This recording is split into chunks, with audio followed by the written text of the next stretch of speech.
Mayong adlaw mga igsoon, karon na atay hatagan og pagtagad.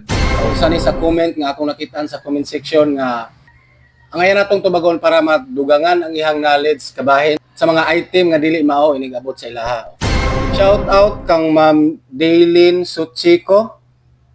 Ang iyang giingon, tama naman sir, pero kana pud inyong suki pud sa mga items, sultii pud sir nga kung naa man mag-order nga sakto sa picture, kailangan pud tama ang sulod. Dili kay inigabot sa parcel lain ang sulod. Mao ang uban mutagam kay na-scam. Maunang rider mahimungtan sa mga order, kasab-an ang rider. So mao ni yang ingon.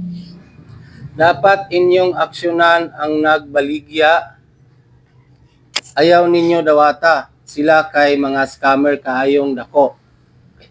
Dili lali mangita kwarta unya iskamunra sa suki ninyo. Daghan ang nagreklamo kanang nagtinda sa items kung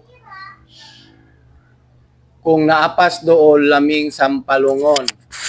Okay, ani ma'am no? Ang pamaagi nato karon like for example Lazada or Shopee, nanawat na sila og mga seller. Now ma'am, kung pananglitan dili mao ang nadawat nimo nga parcel, ayaw ka panik, ayaw ka balaka kay marifanan ra ka ana.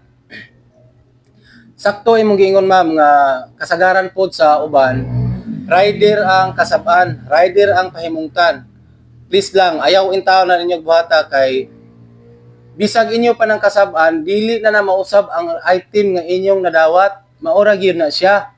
Instead, makig-cooperate mo sa rider kay kabalo na sila og unsay ang ayang buhaton para marifanan ang inyong kwarta ug dili masayang.